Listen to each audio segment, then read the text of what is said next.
Printer வந்துருச்சு. என்னுடைய personal யூஸ்க்காக ஒரு பிரிண்டர் வாங்கியிருந்தேன். அந்த பிரிண்டரை அன்பாக்ஸ் பண்ணி நிறைய பேருக்கு ஷேர் பண்ணோம் அப்படின்னா ரொம்ப பேருக்கு யூஸ்ஃபுல்லாக இருக்கும் அப்படிங்கிறதுக்காக தான் இந்த வீடியோ பண்ணுறோம். இந்த பிரிண்டருடைய மாடல் பார்த்தோம் அப்படின்னா Epson L3150 அப்படிங்கிறது இதோட மாடல். இது வந்து ஆல் இன் ஒன் பிரிண்டர். அதாவது இதில் வந்து நம்மளால ஜெராக்ஸ் எடுத்துக்க முடியும், பிரிண்ட் பண்ணிக்க முடியும், ஸ்கேன் பண்ணிக்க முடியும், கலர் பிரிண்டர் எடுத்துக்க முடியும், பிளாக் அண்ட் ஒயிட் பிரிண்டர் எடுத்துக்க முடியும். ஸோ அந்த மாதிரி எல்லா வசதிகளும் இருக்கக்கூடிய ஒரு பிரிண்டர். அது போக நம்மளால மொபைல் ஃபோன் மூலமாகவும் எடுத்துக்க முடியும் அப்படின்னு சொல்லியிருக்காங்க. ஸோ இப்போ இதை அன்பாக்ஸ் பண்ணி இதுக்குள்ள என்னெல்லாம் கொடுத்துருக்காங்க அப்படிங்கிறத பார்த்துட்டு இனிஷியல் செட்டப் பண்ணி டெஸ்ட் பிரிண்ட் வந்து எடுத்து பார்ப்போம் எப்படி இந்த பிரிண்டருடைய குவாலிட்டி இருக்குது அப்படிங்கிறத.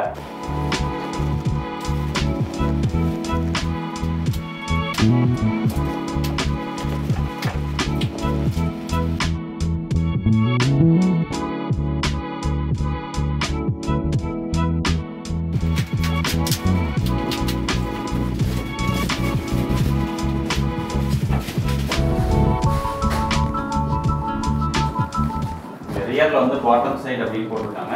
ஸோ அதை கீழே வச்சுக்குவோம்.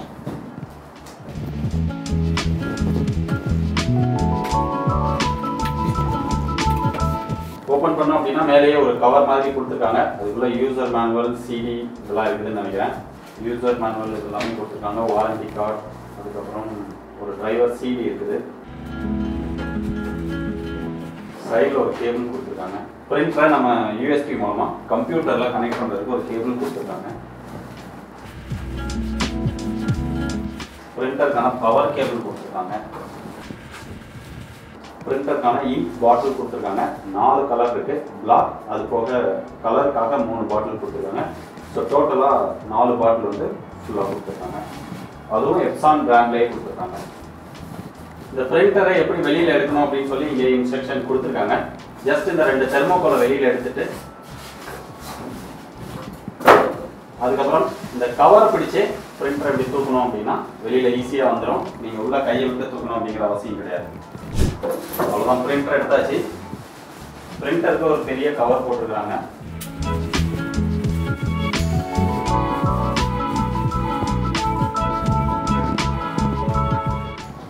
கவர் விட்டு வெளியில் எடுத்தாச்சு. பிரிண்டரை இப்போ கவர் விட்டு வெளியில் எடுத்துட்டோம். இப்போ இதில் பார்த்தீங்கன்னா இந்த மாதிரி டேப் போட்டிருப்பாங்க. ஏன்னா எங்கேயோ வந்து இந்த பிரிண்டர் வரும்போது எதுவும் டேமேஜ் ஆகிடக்கூடாது, அது ரிமூவ் ஆகிடக்கூடாது அப்படிங்கிறதுக்காக இந்த மாதிரி நிறைய டேப் போட்டிருப்பாங்க. ஃபர்ஸ்ட் வந்து இந்த டேப் எல்லாமே ரிமூவ் பண்ணியிருக்கேன்.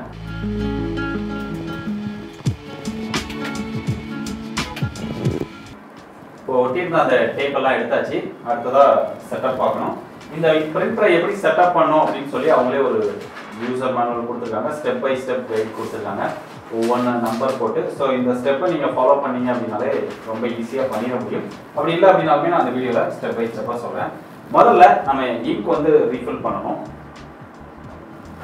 ஸோ இங்கே தான் இங்க் ரீஃபில் பண்ணோம். மொத்தம் வந்து 4 கலர் பிளாக், அதுக்கப்புறம் 3 கலர் இங்க்குக்காக 3 கலர் கொடுத்துருப்பாங்க.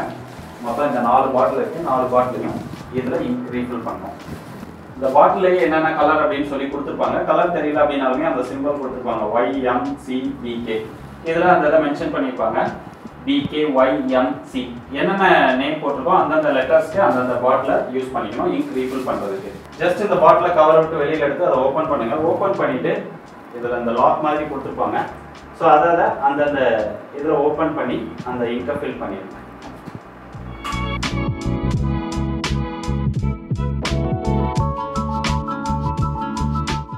ஸோ ஜஸ்ட் அதை இன்சர்ட் பண்ணிட்டோம் அப்படின்னா உள்ள இங்க் வந்து ஏற ஆரம்பிச்சிடும். அந்த இங்க் ஏறுறது வந்து இங்கே தெரியும்னு நினைக்கிறேன். இது ஃபுல்லானோடனே ஜஸ்ட் அந்த பாட்டில் அதில் இருந்து ரிமூவ் பண்ணிட்டீங்கன்னா போதும், அவ்வளோதான். இதே மாதிரி நீங்கள் 3 கலருமே அந்த இங்கை வந்து ஃபில் பண்ணிக்கணும்.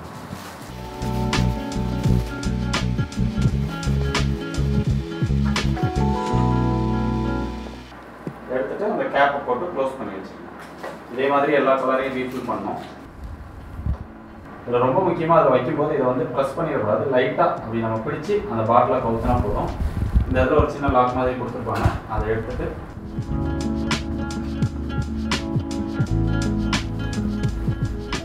அந்த இங்கு ஃபுல்லானோடனே இந்த பாட்டில் வந்து இமீடியட்டாக எடுத்துடணும். அதை அப்படியே வச்சிடக்கூடாது. அப்படியே வச்சிங்க அப்படின்னா பிரிண்டர் டேமேஜ் ஆகிறதுக்கு வாய்ப்புகள் அதிகம் இருக்குது. இப்போ இங்க் ரீஃபில் பண்ணியாச்சு. இப்போ பவரில் கனெக்ட் பண்ணணும். இந்த பவர் கேபிள் கொடுத்துருப்பாங்க. பிரிண்டரோட பேக் சைடில் இருக்குது அதோட பின்னு. அதை கனெக்ட் பண்ணியிருக்கேன். பவர் கனெக்ட் பண்ணதுக்கப்புறம் அடுத்ததாக பிரிண்டர் ஆன் பண்ணுங்கள். இங்கே பவர் பட்டன் இருக்குது. ஆன் பண்ணதுக்கப்புறம் இந்த 2 லைட் வந்து மாறி மாறி ஃப்ளாஷ் ஆகும். நம்ம உள்ளே கொடுத்துருக்கிற இங்கை வந்து அது லோட் பண்ணும். அது கொஞ்சம் டைம் எடுத்துக்கணும். அந்த டைம் முடிஞ்சதுக்கப்புறம் தான் நம்ம பிரிண்டரை யூஸ் பண்ணணும்.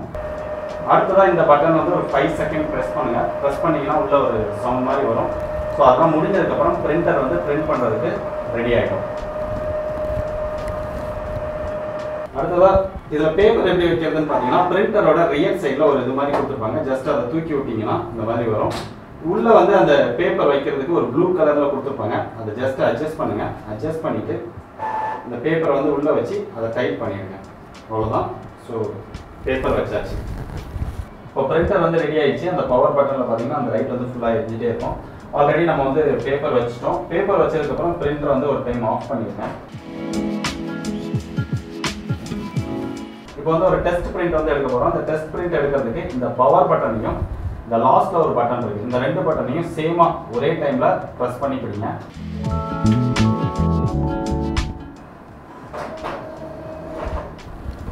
இப்போ வந்து பிரிண்ட் ஆக ஆரம்பிச்சிருச்சு. ஒரு டெஸ்ட் பிரிண்ட் வந்து பிரிண்ட் ஆகி வரும்.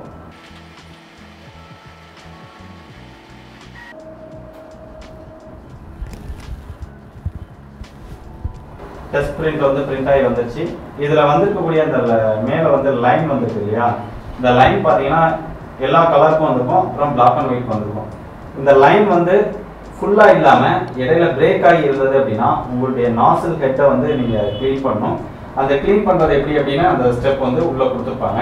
அப்படி இல்லை அப்படின்னாலுமே இந்த பவர் பட்டனையும் இந்த கடைசியாக இருக்கிற இந்த 2 பட்டனையும் 3 செகண்ட் நீங்கள் கண்டினியூஸாக ப்ரெஸ் பண்ணி பிடிச்சிட்டு இருந்தீங்கன்னா அதுக்கப்புறம் அதுவே லோட் ஆகி அந்த உள்ளே இருக்கக்கூடிய டஸ்ட் இதெல்லாமே க்ளீன் பண்ணிடும். திருப்பி ஒரு டெஸ்ட் பிரிண்ட் எடுத்து பார்த்தீங்கன்னா அப்போ லைன் எல்லாமே ஃபுல்லாக வந்துடும். நமக்கு இந்த லைன் வந்து இப்போ ஃபுல்லாக வந்துருச்சு அப்படிங்கிறதுனால அடுத்ததாக டேரெக்டாக அடுத்த ஸ்டெப்புக்கு போயிடும். இப்போ வந்து ஒரு ஜெராக்ஸ் வந்து உங்களுக்கு சாம்பிள் எடுத்து காமிக்கிறேன். இது எப்படி ஜெராக்ஸ் எடுக்கிறது அப்படின்னு. ஜஸ்ட் இந்த பேப்பரை எடுத்துட்டு இந்த ஆரோ மார்க் போட்டுக்கிறதுக்கு பக்கத்தில் ஒட்டி பேப்பரை வச்சுருங்க. வச்சுட்டு இதை க்ளோஸ் பண்ணிட்டீங்க அப்படின்னா இங்கே கலரில் ஒரு பட்டன் கொடுத்துருப்பாங்க, பிளாக் அண்ட் ஒயிட்டில் ஒரு பட்டன் கொடுத்துருப்பாங்க. கலரில் கொடுத்தீங்க அப்படின்னா கலர் ஜெராக்ஸ் எடுத்துக்க முடியும். பிளாக் அண்ட் ஒயிட் கொடுத்தீங்க அப்படின்னா பிளாக் அண்ட் ஒயிட்டில் ஜெராக்ஸ் எடுத்துக்கலாம். ஜஸ்ட் அதை ஒரு டைம் ப்ரெஸ் பண்ணிங்கன்னா போதும், ஜெராக்ஸ் ஆகிடும்.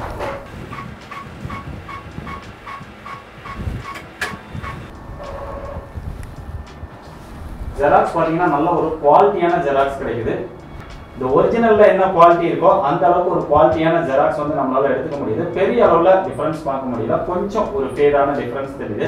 ஸோ ஜெராக்ஸ் அப்படிங்கிற மாதிரி மற்றபடி ஒரு குவாலிட்டியான ஜெராக்ஸ் அவுட்புட் வந்து இதில் நமக்கு கிடைக்குது. அடுத்து இதை எப்படி பிரிண்ட் எடுக்கிறது அப்படிங்கிறத பார்ப்போம். ரொம்ப ஈஸியாக நம்ம மொபைல் ஃபோன் மூலமாகவே பிரிண்ட் எடுத்துக்கலாம். மொபைல் ஃபோனில் எப்படி கனெக்ட் பண்ணுறது அப்படிங்கிறத பார்ப்போம். ஒய்ஃபை மூலமாக கனெக்ட் பண்ணிக்க முடியும். அதுக்கு ஒய்ஃபை பாஸ்வேர்ட் தேவை. இப்போ ஒய்ஃபை பாஸ்வேர்ட் இதில் எப்படி எடுக்கிறது அப்படின்னு பார்ப்போம். இந்த ஒய்ஃபை பாஸ்வேர்டு வந்து இதில் ஒரு பிரிண்ட் அவுட் எடுத்து தான் பார்க்க முடியும். இங்கே ஒய்ஃபை அப்படின்னு ஒரு பட்டன் கொடுத்துருப்பாங்க. அது பக்கத்துல இன்னொரு பட்டன் இருக்கும். இந்த 2 பட்டனையும் நீங்கள் கண்டினியூஸாக ப்ரெஸ் பண்ணுங்க. அதாவது ஒரே டைமில் ப்ரெஸ் பண்ணுங்க.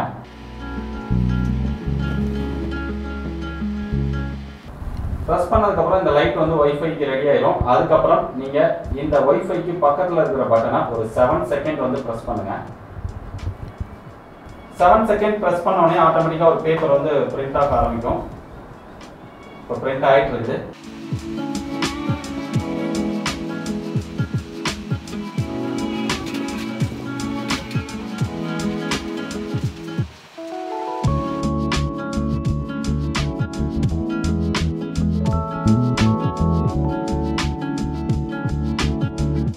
மொத்தம் வந்து ஒரு 3 பேப்பர் பிரிண்ட் அவுட் வரும். அந்த 3 பேப்பர்ல ஃபர்ஸ்ட் பேப்பர்லேயே பார்த்தீங்கன்னா பாஸ்வேர்டு வந்துடும்.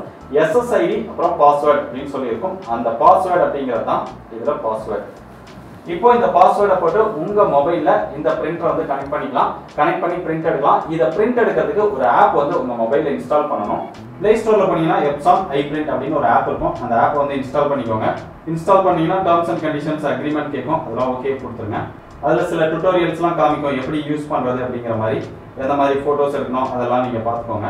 பார்த்துட்டு அதை ஓப்பன் பண்ணிங்கன்னா அதில் மொத்தம் வந்து ஒரு 5 ஆப்ஷன் காமிக்கும். Print photos, print documents, print from cloud, scan, document capture, இந்த மாதிரி நிறைய ஆப்ஷன்ஸ் காமிக்கும். இதில் வந்து நீங்கள் ஃபோட்டோ பிரிண்ட் பண்ண போறீங்களா, இல்லை டாக்குமெண்ட் பிரிண்ட் பண்ண போறீங்களா, இல்லை க்ளவுட்ல இருந்து பிரிண்ட் பண்ண போறீங்களா, இல்லை ஸ்கேன் பண்ண போறீங்களா அப்படிங்கிற மாதிரி உங்களுக்கு தேவையான ஆப்ஷனை சூஸ் பண்ணிக்கோங்க.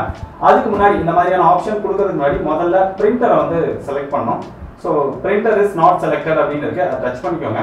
டச் பண்ணீங்கன்னா பிரிண்டர் வந்து செலக்ட் பண்ணணும். கீழே வந்து வைஃபை டைரக்ட் செட்டப் அப்படின்னு காமிக்கும். முதல்ல வைஃபைல உங்களுடைய பிரிண்டரை வந்து கனெக்ட் பண்ணிக்கோங்க. printer with LCD screen, printer without LCD screen அப்படின்னு காமிக்கும் ரெண்டு option. printer without LCD screen அப்படிங்கிற இந்த ஆப்ஷனை சூஸ் பண்ணிக்கோங்க. அதில் வந்து நெக்ஸ்ட் அப்படின்னு கொடுத்தீங்கன்னா உங்களுடைய லொகேஷன் அக்சஸ் கேட்கும். ஸோ லொகேஷன் அக்சஸ் கொடுத்துருங்க. அதில் வந்து எப்படி ஒய்ஃபை கனெக்ட் பண்ணும் அப்படிங்கிற அந்த ஸ்டெப் எல்லாமே காமிச்சிருக்கும். கீழே போனீங்க அப்படின்னா ஓப்பன் ஒய்ஃபை செட்டிங்ஸ் அப்படின்னு கேட்கும். அதில் ஒய்ஃபை ஓப்பன் பண்ணிக்கோங்க.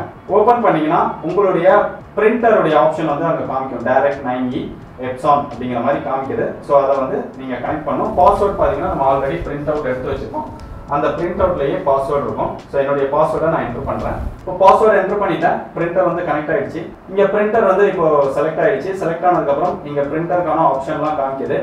என்ன மாதிரி பிரிண்ட் வந்து நம்ம சூஸ் பண்ண போகிறோம். இங்கே ஹெட் க்ளீன் பண்ணணும் பண்ணிக்கலாம், நாசல் செக் பண்ணிக்கலாம், ஃபர்ம்வேர் அப்டேட் பண்ணணும் அப்படின்னா அப்டேட் பண்ணிக்கலாம். ஸோ இந்த மாதிரி நிறைய ஆப்ஷன்ஸ் காமிச்சிருக்குது. நீங்கள் அது மூலமாக உங்களுடைய பிரிண்டரை பார்த்தீங்கன்னா எல்லா டீட்டெயில்ஸும் அதை தெரிஞ்சுக்கலாம். இப்போ மொபைலில் வந்து நான் ஒரு டாக்குமெண்ட் வந்து உங்களுக்கு பிரிண்ட் பண்ணி காமிக்க போகிறேன். பிரிண்ட் டாக்குமெண்ட் அப்படிங்கிறத செலக்ட் பண்ணிக்கிறேன். செலக்ட் பண்ண அப்படின்னா என்னுடைய இன்டர்னல் ஸ்டோரேஜ் வந்து ஓப்பன் ஆகுது. ஒரு டாக்குமெண்ட் வந்து ஓப்பன் பண்ணிட்டேன். ஓப்பன் பண்ணதுக்கப்புறம் கீழே பார்த்தீங்கன்னா பிரிண்ட் அப்படிங்கிற ஒரு ஆப்ஷன் காமிக்குது. ஸோ பிரிண்ட் அப்படின்னு கொடுத்தோடனே பிரிண்ட் ஆக ஆரம்பிச்சிருச்சு.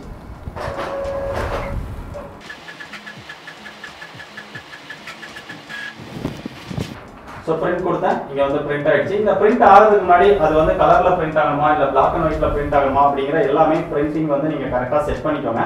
இல்லை நீங்கள் கவனிக்காமல் கொடுத்துட்டீங்க அப்படின்னா நீங்கள் கலர் பிரிண்டாக கொடுக்குறீங்க அப்படின்னா அது தேவையில்லாமல் கலர் பிரிண்டாக வந்துடும். அதனால கலர் இங்க் நிறைய வேஸ்ட் ஆகும். அதனால பிளாக் அண்ட் ஒயிட்டா கலரா அப்படிங்கிறத பிரிண்ட் பண்றதுக்கு முன்னாடி நீங்க என்ன மாதிரி பிரிண்ட் பண்ண போறீங்க, என்ன பேஜ் பண்ண போறீங்க, அந்த பேஜ் சைஸ் என்ன எல்லாத்தையுமே கரெக்டா செட் பண்ணிட்டு பிரிண்ட் கொடுங்க. அதெல்லாம் செட் பண்ணோம் அப்படின்னா நீங்க அந்த பிரிண்ட் கொடுக்கறதுக்கு முன்னாடி மேல வந்து ஒரு செட்டிங்ஸ் ஐக்கான் கொடுத்துருப்பாங்க. அந்த செட்டிங்ஸ் ஐக்கான்ல போனீங்கன்னா எந்த பேஜ்ல இருந்து எவ்வளவு பிரிண்ட் பண்ணணும், என்ன மாதிரி டைப் வந்து நம்ம பிரிண்ட் பண்ண போறோம், என்ன பேப்பர் சைஸ் எல்லாமே அதுல வந்து நம்ம செலக்ட் பண்ணிக்கலாம். கீழே வந்து கடைசியா கலர் அப்படின்னு கொடுத்துருப்பாங்க. அந்த கலர் வந்து பிளாக் அண்ட் ஒயிட் அப்படின்னு சூஸ் பண்ணிட்டோம் அப்படின்னா பிளாக் அண்ட் ஒயிட்டா பிரிண்ட் ஆகும், கலரா பிரிண்ட் வராது. ஸோ பிரிண்டோடைய குவாலிட்டியும் ரொம்பவே நல்லா இருக்கு அப்படின்னு சொல்லலாம். ரொம்ப சூப்பரான ஒரு பிரிண்ட் அவுட் குவாலிட்டி நமக்கு கிடைச்சிருக்குது. ஸோ ரொம்ப ஈஸியா இந்த மாதிரி இந்த பிரிண்டரை யூஸ் பண்ணி நீங்க வந்து போட்டோ பிரிண்ட் பண்ணிக்க முடியும், ஸ்கேன் பண்ணிக்க முடியும், ஜெராக்ஸ் எடுத்துக்க முடியும், இந்த மாதிரி மல்டிபிள் விஷயங்களை பண்ணிக்க முடியும். அது போக உங்க மொபைல் போன் மூலமாவே நீங்க ஈஸியா ஆப்ரேட் பண்ணிக்க முடியும். உங்ககிட்ட சிஸ்டம் இருந்தாலும் சிஸ்டம் மூலமா நீங்க ஒரு தனி கேபிள் கொடுத்துருக்காங்க. இந்த கேபிள் மூலமா பிரிண்டர்ல கனெக்ட் பண்ணி யூஎஸ்பில கனெக்ட் பண்ணிட்டு அந்த டிரைவர் சிடி கொடுத்துருக்காங்க. அந்த சிடியில் இருக்கக்கூடிய டிரைவர் இன்ஸ்டால் பண்ணிட்டீங்க அப்படின்னா உங்களுடைய சிஸ்டம் மூலமாவும் பிரிண்டரை ஈஸியா ஆப்ரேட் பண்ணிக்க முடியும். இந்த பிரிண்டர்ல இருக்கக்கூடிய ஒரு பெரிய பிளஸ் என்னன்னா நீங்க போட்டோவும் பிரிண்ட் பண்ணி கொடுக்கலாம். நல்ல ஒரு குவாலிட்டியான அவுட்புட்லேயே வரும். நீங்க பாஸ்போர்ட் சைஸ் போட்டோ போடணும் அப்படின்னா கூட உங்ககிட்ட சிஸ்டம் இருந்தது அப்படின்னா உங்களுடைய மொபைல்லையே நீங்க போட்டோ எடுத்து அதை போட்டோஷாப்ல உங்களுக்கு தேவையான மாதிரி டிசைன் பண்ணி போட்டோ ஷீட் வந்து தனியா வாங்கணும். இந்த மாதிரி பேப்பர்லயும் எடுக்கலாம். எடுத்தா அது அந்த அளவுக்கு ஒரு குவாலிட்டியான போட்டோ மாதிரி தெரியாது. நீங்க போட்டோ ஷீட் தனியா வாங்கி பிரிண்ட் எடுத்தீங்க அப்படின்னா அதுவும் ஒரு நல்ல குவாலிட்டியான போட்டோஸ் வந்து இந்த பிரிண்டர் மூலமா எடுக்க முடியும். இந்த பிரிண்டர்ல அவங்க ஹைலைட்டா சொல்லக்கூடிய விஷயம் அப்படின்னு பார்த்தோம்னா நம்ம ஒரு டைம் இங்க் பாட்டில் வாங்கி ரீஃபில் பண்ணோம் அப்படின்னா பிளாக் அண்ட் ஒயிட் மட்டும் 4500 காப்பி எடுத்துக்கலாம். அது போக கலர்ஸ் வந்து 7500 காப்பி, அந்த 3 பாட்டிலுக்கும் சேர்த்து 7500 காப்பி எடுத்துக்கலாம் அப்படிங்கிற மாதிரி மீன் பண்றாங்க.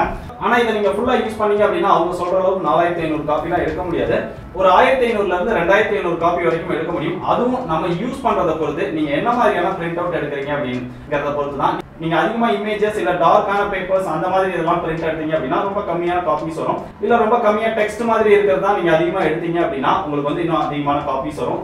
சோ நம்ம எந்த மாதிரி பிரிண்ட் அவுட் எடுக்கிறோம் அப்படிங்கறத பொறுத்து தான் அதிகமான காப்பீஸ் வருமா இல்ல கம்மியான காப்பீஸ் வருமா அப்படிங்கிறது. பெரும்பாலும் ஒரு டைம் நீங்க இங்க் பாட்டில் வாங்கி ரீஃபில் பண்ணீங்க அப்படின்னா 1500ல இருந்து 2500 காப்பி வரைக்கும் வரும் அப்படின்னு நான் எதிர்பார்க்கிறேன். ஒருவேளை இதை யாராவது வாங்கி உங்களுக்கு அந்த 4500 அப்புறம் கலர்ல 7500 பிரிண்ட் அவுட்லாம் ஒரு டைம் வாங்கி ஃபில் பண்ணா வருதா இல்லையா அப்படிங்கறத மறக்காம கீழே கமெண்ட் பண்ணுங்க. யாருக்காவது வந்தது அப்படின்னா அதை நானும் தெரிஞ்சுக்கிறேன். இந்த பிரிண்டரோட பிரைஸ் அப்படின்னு பாத்தீங்கன்னா ஆன்லைன்ல 13000 ரூபாயில இருந்து 13500 ரூபாய் வரைக்கும் சேல் பண்றாங்க. நான் வந்து ஆஃபர்ல 12000 ரூபாய் பிரைஸ் செக்மெண்ட்க்கு வாங்கினேன். ஒருவேளை நீங்களும் இந்த பிரிண்டர் வாங்கி யூஸ் பண்ணணும் அப்படின்னு நினைச்சீங்கன்னா டிஸ்கிரிப்ஷன்ல லிங்க் கொடுத்துருக்கேன். தேவைப்படுறவங்க அதை கிளிக் பண்ணி பை பண்ணிக்கோங்க. ஸோ எப்சானுடைய L3150 அப்படிங்கிற இந்த பிரிண்டரை அன்பாக்ஸ் பண்ணி அதுல என்னென்ன ஃபீச்சர்ஸ் இருக்குது, எப்படி பிரிண்ட் அவுட் எடுக்கிறது அப்படிங்கிற செட்டப் எல்லாமே சொல்லியிருந்தேன். இந்த பிரிண்டர் மாதிரி மொபைல் மட்டும் இல்லாம நிறைய டிஃபரெண்டான கேட்ஜெட்ஸ் உடைய அன்பாக்சிங் ரிவ்யூ இதெல்லாம் உங்களுக்கு வேணுமா அப்படின்னா மறக்காம கீழே கமெண்ட் பண்ணுங்க. என்ன மாதிரியான கேட்ஜெட்ஸ் உடைய ரிவ்யூ எல்லாம் வேணும் அப்படிங்கறத மறக்காம கீழே மென்ஷன் பண்ணுங்க.